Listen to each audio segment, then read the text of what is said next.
Welcome back नाजरीन। जब हम बात कर रहे होते हैं ना कराची के इश्यूज़ के ऊपर, तो बहुत सारे मसाइल जो है वो सामने आ रहे होते हैं और हम ये देख रहे होते हैं कि आज किस मसले को जो है वो देखा जाए, क्योंकि हर मसला ही इंतहाई अहमियत का हामिल होता है और ऐसा महसूस हो रहा होता है कि इसके ऊपर बात ज़रूरी है, इसके ऊपर बात ज़रूरी है। अब एक मसला नया जो है वो खड़ा हो चुका है, क्योंकि सनतकार इस बार ये सोचने पर मजबूर हो रहे हैं कि अब हम सनतें नहीं चला सकते, अब हमें सनतें बंद करनी पड़ेगी। पीर के रोज़ बताया जा रहा है कि जी हम जो है पहिया जाम हड़ताल करने पर जा रहे हैं। ये कौन सी सनतें हैं, ये कौन से मामलात हैं, आखिर क्या वजह है कि बिजली, गैस और ये जो बल्दियाती मसाइल हैं जिसके अंदर ये सड़कें, सीवरेज के मसाइल, पानी के मसाइल हैं, जो बुनियादी जो हैं वो ज़रूरियात कहलाती हैं, सिर्फ इन की वजह, इनको ना होने की वजह से, प्रॉपर ना होने की वजह से सनतकार जो है वो इस नहज पर पहुंच चुके हैं। कहते हैं कि जी हम आलमी दुनिया से क्या compete करेंगे जब हम अपने ही शहर के अंदर, जिसको कहा जाता है कि ये मेट्रोपॉलिटन सिटी है, जिसको कहा जाता है ये शहरग है, जिसको कहा जाता है कि ये दारुल खिलाफा है सिंध का, बार बार बताया जाता है। और एक बात तो सभी कहते हैं कि ये शहर जो है पूरे मुल्क को चलाता है और कमा के खिलाता है और दिखाता है और ये सब कुछ देखते हैं। मगर देखें कितनी अफसोसनाक बात है कि ऐवान में यही तमाम बातें हम माजी में सुनते आ रहे हैं कि सियासतदान हमें कहते दिखाई देते हैं और आगे भी हम शायद सुनते आएंगे। मगर आज मैं आपकी बात कराऊंगा एक सनतकार एसोसिएशन के सदर हैं, north Karachi association of trade and industry के सदर फैसल मुइज से, जिन्होंने अभी टेलीफोन लाइन पे हमें ज्वाइन कर लिया है। फैसल साहब, सिर्फ ये जानना चाह रहा हूँ, बातें की जाती हैं बड़ी बड़ी कराची चलता है तो पाकिस्तान चलता है, ये सिंध का दारुल खिलाफा है, सारी चीज़ें। आज मुझे सनतकार का थोड़ा बताएं ना, क्यों आप लोग ये सोचने पे आप मजबूर हो चुके हैं कि अब सनतें नहीं चलाई जा रही, मसले हैं क्या आखिर? जी अस्सलाम वालेकुम रजा, कैसे हैं? ठीक ठाक हैं? मैं बिल्कुल ठीक। मसला ये है सर कि आज हमारी तीसरी प्रेस कॉन्फ्रेंस थी। ठीक पहली है। प्रेस कॉन्फ्रेंस हमने की कराची चैम्बर ऑफ कॉमर्स में, ठीक है। उसके बाद north Karachi association of trade and industry में, और आज तीसरी प्रेस कॉन्फ्रेंस हमारी site association of trade and industry की थी।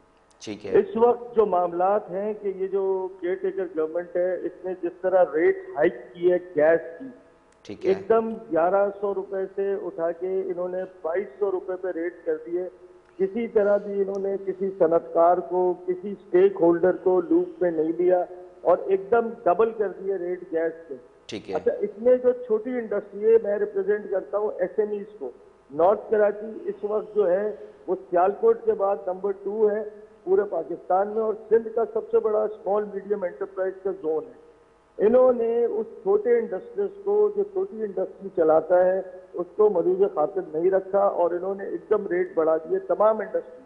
ठीक है। मेरा कहना यह है कि वो कहा गई प्रोविंशियल ऑटोनॉमी जिसकी हम बात करते थे कि 18 अमेंडमेंट की, कि सारे गैस जो है वो सिंध और बलूचिस्तान से निकलती है और सारे सूबों में दी जाती है, और आज यूनिफॉर्म रेट कर दिए गए तमाम मुल्क के लिए। मेरा कहना यह है कि जो मामलात इस वक्त चल रहे हैं कि जिस तरह कराची की सनत को इस्तेहसाल की तरफ ले जाया जा रहा है, बंद कराने की तहत की तरफ ले जाया जा रहा है, आज आपके नेबरिंग कंट्रीज जो है इंडिया, बांग्लादेश, वो कितने आगे हैं एक्सपोर्ट्स के अंदर। आप अपनी एक्सपोर्ट्स उठा के देखें और उनकी एक्सपोर्ट्स उठा के देखें तो भाई मुल्क चलता जो है वो फॉरेन एक्सचेंज पे चलता है। आप जितनी एक्सपोर्ट करेंगे उतने आपके रिजर्व मजबूत होंगे। मेरा कहना यह है रजा कि जिन हालात पे इंडस्ट्री को, और कराची, खास तौर पे कराची शहर की इंडस्ट्री जो 54% एक्सपोर्ट करती है पूरे मुल्क का, और रेवेन्यू में कम से कम 70% रेवेन्यू जो है वो पूरे मुल्क में फेडरल गवर्नमेंट को देती है, और सूबे में 90% रेवेन्यू देती है। आज उस शहर की इंडस्ट्री को तबाही की तरफ ले जाया जा रहा है। तो बिगाड़ा क्या है आप लोगों ने? क्यों ऐसे मामलात हैं? ये अभी के तो नहीं होंगे, माजी में। कराची शहर की इंडस्ट्री शुरू से निगलेक्ट रही। मसला ये है कि जो शहर कमा के देता है, जो शहर की टैक्स नहीं देते होंगे, क्या मसला है? क्या है? सरकार टैक्स मांगती होगी, टैक्स नहीं देते होंगे आप लोग? मैं कहता हूं कि जितना टैक्स कराची शहर से जाता है ना रजा, उतना आप पूरे मुल्क का टैक्स उठाएं तो मेरे ख्याल में उसमें सबसे ज्यादा टैक्स पेयर जो है वो कराची के अंदर। आप रिकॉर्ड्स उठा के देखें, उन रिकॉर्ड्स के अंदर कराची शहर जितना टैक्स पे करता है। फैसल साहब, एक अंदाजे के हिसाब से थोड़ा मुझे बताएंगे कितनी सनतें होंगी अंदाजन सिर्फ आपके पास, फिर दीगर कितनी एसोसिएशन जिनके अंडर ये आप इलाके बता रहे हैं? मैं आपको एक बात बताऊं कि इस वक्त जो क्रियोस है इस शहर के अंदर इंडस्ट्रीज के साथ, हम डाउन साइजिंग पे जा रहे हैं। हम अपनी इंडस्ट्री से आज आपने जैसे हमारे मुजाहरे देखे जिसके अंदर लेबर भी शामिल थी कि वो नौकरियों से फारिग किया जा रहा कितनी है, तादाद में अनएम्प्लॉयमेंट लेबर्स हो का रही है। खदशा है, कितनी तादाद में लेबर्स का खदशा देखिए है जो बेरोजगार हो मैं जाएंगे? अपने इंडस्ट्रियल एरिया की बात करता हूँ कि तकरीबन 8,000 इंडस्ट्री है छोटी बड़ी, और उसके अंदर जो है कम से कम भी 2.5 से 3 लाख लेबर काम करती है। तो 5 लाख तक भी एवरेज जाता है जब ऑर्डर्स होते हैं। मेरा मसला ये है कि इस वक्त 30% इंडस्ट्री जो है वो बंद होने की नहज पे है। तो आप लेबर की क्वांटिटी देखेंगे, कम से कम लाख 1.5 लाख लोग जो है वो इस वक्त अनएम्प्लॉयमेंट की तरफ जा रहे हैं इंडस्ट्रियल एरिया से। और मेरा कहना यह है कि अगर आप सातों इंडस्ट्रियल जोन्स को और तमाम इंडस्ट्रियल एरिया को देखें तो कम से कम भी 1 करोड़ के करीब लेबर जो है वो इस शहर की इन इंडस्ट्रियल एरियाज में काम करती है। और अगर इसमें से 30-40% भी लेबर जो है वो अगर अनएम्प्लॉयमेंट की तरफ जाएगी तो उनके घर के अच्छा, चूल्हे सिर्फ कैसे गैस का ही चलेंगे? मसले हैं या और कौन से मसाइल का सामना करना पड़ता है कि हम गैस के गुफ्तगू कर अलावा सके ना इसके ऊपर? देखिए स्टेट के गवर्नमेंट के आने के बाद इलेक्ट्रिसिटी के रेट जो थे हमारे वो भी इंक्रीज हुए हैं, और वो इलेक्ट्रिसिटी भी इस वक्त जो है वो फिजिबल नहीं है इंडस्ट्री के लिए। इंफ्रास्ट्रक्चर का ये हाल है इंडस्ट्रियल एरियाज का कि आप गाड़ी लेके सही तरीके से जा नहीं सकते। फॉरेन बायर को हम बुलाने की तैयारी करते हैं कि Pakistan is a safe haven, लेकिन फॉरेन बायर को लाने के लिए हमें इंफ्रास्ट्रक्चर सही करना पड़ेगा, अपने रोड सही करने पड़ेंगे। मसला ये है कि इस वक्त गैस, इंफ्रास्ट्रक्चर, ये सारे मसाइल का शिकार तमाम इंडस्ट्रियल जोन है, जिसको आप कहते हैं कराची शहर की इंडस्ट्री जो है आपका रेवेन्यू इंजन है। इस रेवेन्यू इंजन अच्छा को फैसल साहब, तबाही यकीनी तौर पे आप एक्सपोर्ट्स की बात करें, मुझे थोड़ा सा कुछ चीज़ों का मिसाल देके बताएंगे कि भाई ये चीज़ बांग्लादेश इतने रुपए की बना के इसलिए ये चीज़ें बेच रहा है सर क्योंकि मैं उनको आपको गैस। कॉस्ट देता हूं कि जो गैस जो बिजली हम इस वक्त यूनिट ले रहे हैं, इंडस्ट्री 58 रुपए पर यूनिट दे रही है, वही 5 रुपीज में कन्वर्ट करें तो बांग्लादेश में 19 रुपए पर यूनिट की बिजली पड़ती है। इंडिया में 22 से 23 रुपए की यूनिट की वो बिजली पड़ती है। यानी आप समझे आप 5 रुपीज में कन्वर्ट करें, मैं उनकी करेंसी की बात नहीं कर रहा। आप जब कन्वर्जन करते हैं तो उनको 19 रुपए और 22 रुपए की पड़ती है, और हमारे लोगों को इस वक्त 58 रुपए पर यूनिट की बिजली पड़ रही है। तो ये मामला जो है इंटरनेशनल मार्केट में हम कम्पीट ही नहीं कर फिर पा उसका रहे असर हैं। प्रोडक्ट्स पे भी जाएगा। फिर जब आलमी मंडी में एक ही प्रोडक्ट 3 कीमतों पे मिलेगा, यकीनी तौर पे आपका महंगा होगा क्योंकि आप कॉस्ट। सर आपको आप 30-35 साल पीछे चले जाएं तो पाकिस्तान टेक्सटाइल्स में सबसे बड़े एक्सपोर्ट ओरिएंटेड कंपनी थी, यानी कंट्री थी। मेरा कहना यह है कि आज 30 साल के अंदर बांग्लादेश और इंडिया आपसे आगे चले गए। उस वक्त कॉटन की जो क्रॉप थी आपकी बहुत अच्छी होती थी, अब गवर्नमेंट की पॉलिसीज की वजह से ये क्रॉप डिप्लीट हुई। इसके डिप्लीट होने के बाद जो मामलात हुए और जो कॉटन यहाँ होती थी वो एक्सपोर्ट कर दी गई, लोकल स्टफ में वो कॉटन लगाई नहीं गई।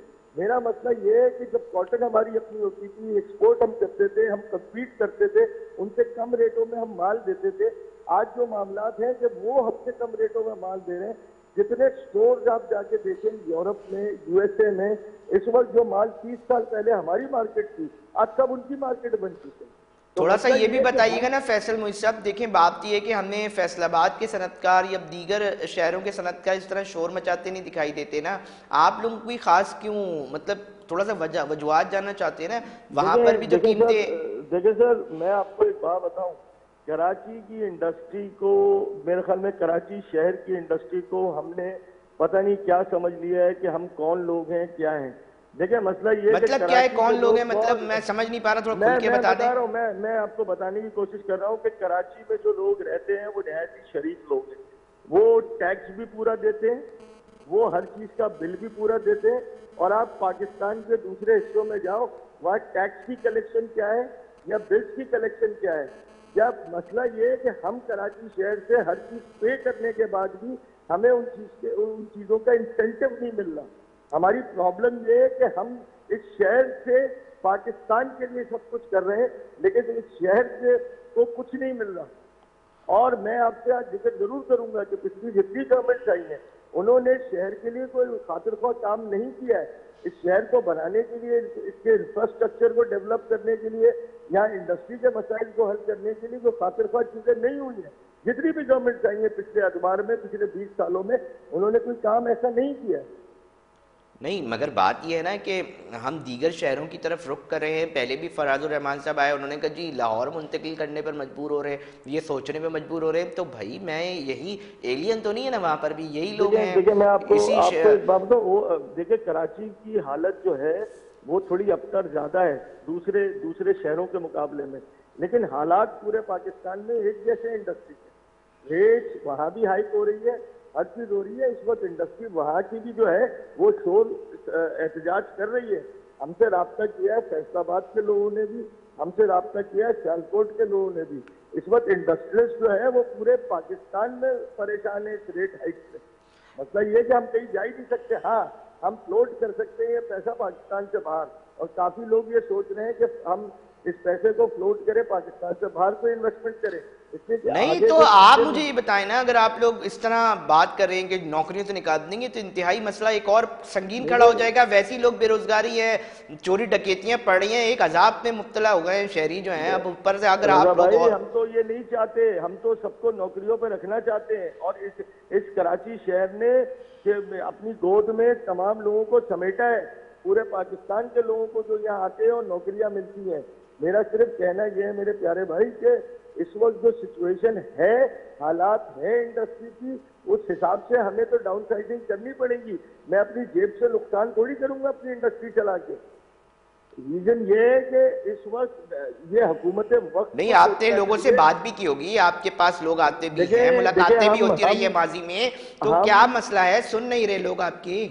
देखिए इस वक्त जो केयर टेकर गवर्नमेंट में लोग बैठे हैं, एनर्जी मिनिस्टर, कॉमर्स मिनिस्टर, मैं यहाँ मुतालबा करता हूँ कि 3 प्रेस कॉन्फ्रेंस है और उसके बाद मंडे को स्ट्राइक पे जाने का मकसद ये है कि आप हुकूमत में जो लोग बैठे हुए हैं इस वक्त उन्हें एड्रेस करना पड़ेगा स्टेक होल्डर्स को। अगर उन्होंने वो स्टेक स्टेक होल्डर्स होल्डर्स को को एड्रेस एड्रेस, करने को तैयार दिख रहे हैं? अभी तक तो कोई ऐसी चीज नजर ये नहीं आ आपका रही, मौकिफ है। लेकिन दूसरा मुझे बताएं, देखें देखें, आपको पता है कि आप लोगों के क्या मसाइल है, उनके हल भी आप लोगों के पास हैं। आपको पता है कि किन जगहों पर अगर सरकार आपको जो है वो सहूलियात फराहम करें तो क्या चीज़ें जो है वो, क्या नताइज जो है वो मिल सकते हैं। आप लोगों ने कोई हल या कोई तजवीज़ दी है कि भाई ये कर लें इसकी देखिए जगह? मेरे हिसाब से प्रॉपर एनर्जी पॉलिसी का होना बहुत जरूरी है। 2013 के बाद से जो हमारे वेल्थ से जो गैस, हमारे कुदरती गैस निकालते थे, उसमें 13 कंपनी काम करती थी जो थर्ड पार्टी कहलाती थी, वो एक्सप्लोरेशन करती थी। 2013 के बाद इस मुल्क के अंदर कोई नया कुआं जो गैस का था वो एक्सप्लोर ही नहीं हुआ। 3 कंपनियां जो बची हैं यहाँ, वो भी अब जाने की नहज पे है। और आपके पड़ोसी मुल्क रन ऑफ कच्छ के बॉर्डर पे इस वक्त 50 कुएं खोदने की तैयारी कर रहे हैं आपके पड़ोसी मुल्क, और वो 50 वेल नए खोद रहे हैं गैस के। मसला ये है कि हम अपनी एनर्जी, प्रॉपर एनर्जी पॉलिसी बनाएं। अगर हमारी प्रॉपर एनर्जी पॉलिसी बनती है, बिजली के रेट नीचे आते हैं, गैस के रेट नीचे आते हैं, तो इस मुल्क में एक्सपोर्ट आगे बढ़ सकेगी। आपको सब्सिडी देने का, हमें भी पता है कि IMF के बहुत सारे सेक्शंस हैं, सारी चीजें, लेकिन कोई भी ऐसा रास्ता हमारे साथ सर जोड़ के बैठेंगे और हमारे साथ कोई रास्ता निकाले जिसमें हम सारी चीजों को स्मूथली लेके निकले। इसलिए कि हमारे लिए लोग जरूरी नहीं है, हमारे लिए हमारे मुल्क की बहुत अच्छा बड़ी फैसल हैसियत साहब, है। मुझे थोड़ा सा लास्ट कमेंट ये बता दीजिएगा। देखें, आप लोगों ने कहा है कि जी पीर को हम फुल पहिया जाम जो है वो हड़ताल करेंगे, सनतों को ताले लगा देंगे, बंद कर देंगे, ऐसी बात है?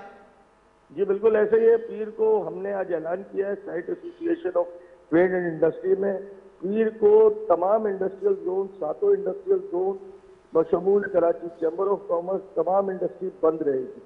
नहीं तो ये भी तो होते हैं ना मसाइल, कुछ साथ नहीं देता तो आप लोगों की आपस में भी तो बड़े देखें इख्तलाफात देखें चलते हैं। हमारी हमारी हमारी यूनिटी बहुत है। अच्छा। अल्लाह का शुक्र है, कराची का इंडस्ट्रियलिस्ट एक पेज पे है। आज भी तमाम एसोसिएशंस के लोग प्रेस कॉन्फ्रेंस में मौजूद तो थे। पीर तक साथ अगर साथ मामलात जो हैं वो लास्ट कमेंट दे दें कि अगर पीर तक मामलात नहीं होते, आपके साथ नहीं बैठा जाता, तो फिर आप इसको कंटिन्यू देखिए रखेंगे? सर कराची वो शहर है जो इकोनॉमी का इंजन है। हम्म। तो लाजमी बात है, कराची शहर को अगर एड्रेस नहीं किया जाएगा तो हम अपनी हड़ताल को आगे बढ़ाएंगे। और आपको एक और बात बताते चलूं, कोटरी चैम्बर, लसबेला चैम्बर और उसके साथ साथ नूरियाबाद चैम्बर ने भी हिमायत का ऐलान कर दिया हमारे। बहुत शुक्रिया फैसल मोहित साहब अपना मौक़िफ़ देने के लिए और बताने के लिए कि किस सूरत हाल का सामना करना पड़ रहा है, किन मुश्किलात का सामना करना पड़ रहा है। नाज़रीन, बहुत ही ख़तरनाक चीज़ है। मैं समझता हूँ कि इंतहाई अहमियत की हामिल है कि इस वक्त फ़ौरी तौर पे जो निगरां हुकूमत है इस चीज़ को तवज्जो दे, देखे मामलात कहाँ किस तरफ जा रहे हैं। अगर इसको फ़ौरी तौर पे नहीं देखा जाता तो यकीनी तौर पे एक बहुत बड़ा मसला फिर खड़ा है। वो है जो एक जारी बेरोज़गारी है। जिस तरह लोग बेरोज़गार हो रहे हैं, जो नौकरियों पे लगे हैं वो किस कदर मुश्किलों से नौकरियां कर रहे हैं, कुछ कुछ डबल डबल नौकरियां करने पे मजबूर हैं, बहुत सारे मसाइल हैं। उसके अंदर एक बहुत बड़ा तबका अगर फिर बेरोजगार हो जाता है तो फिर सवाल ये निशान है कि एक एक शख्स, एक एक मजदूर के पीछे पूरे पूरे घर हैं, फैमिलीज हैं। किस तरह चीज़ें संभलेंगी, किस तरफ जाएंगी, यकीनी तौर पे सरकार जो है वो इसके ऊपर देखेगी, संजीदगी से पीर तक का टाइम दिया। नाज़रीन, आपकी गुफ्तगू सुना रहे थे हम आपको कि आप तक पहुंचा रहे थे कि ये चल रहा है इस वक्त सनतकारों का, इस वक्त जहन क्या है, क्या सोच रहे हैं। काश इस शहर के सनतकार हों या शहरी हों, कोई ऐसा मंसूबे आएँ, कुछ ऐसी हिकमत अमली बनाई जाएँ, कुछ ऐसे मामला सामने आएँ कि इस शहर का शहरी भी अपने चेहरे पे मुस्कुराहट बिखेरता नजर आए, इस शहर का ताजिर चाहे छोटा हो या बड़ा मुस्कुराहट बिखेरता नजर आए। काश ऐसा हो, कोई ऐसी हुकूमत भी आए जो ये इनके मुंह से बुलवाए कि जी आज हम जो हैं वो कहने पे कहते हैं कि जी आज हमारे जो मामलात हैं वो बेहतर चल रहे हैं। मगर बदकिस्मती है इस शहर की, ये जिस ताजिर को उठा रहे हो उसके अंदर से यही बात सुनने में आ रही है कि जी पूरे कराची टैक्सेस सारी चीज़ें देते हैं, उसके बावजूद न सड़कें ठीक है, न सीवरेज का निज़ाम है, न पानी सही मिलता है, न कोई पूछने वाला है। स्ट्रीट क्राइम्स की वारदातें हों, जराइम की दुनिया सब भरी पड़ी है, सब एक दूसरे के पीछे खाने और उसको नोचने को दौड़ रहे हैं। नादरीन, ये मामलात इस शहर के अंदर हम कोशिश करते हैं अपने प्रोग्राम के ज़रिए आला जो लोग हैं, अफसरान हैं, ब्यूरोक्रेसी है, जो निगरां सेटअप के लोग हैं, उन तक मसाइल पहुँचाएँ, इस शहर के लोगों की आवाज़ बने। यही मकसद है इस प्रोग्राम का। नाजरीन, अपना फीडबैक लाजमी दीजिएगा। प्रोग्राम का जो वक्त है वो इख्तिताम की तरफ पहुंच चुका है। अपने मेज़बान अली रज़ा को दीजिए इजाज़त। अपना बहुत ख्याल रखिएगा। अल्लाह निगहबान।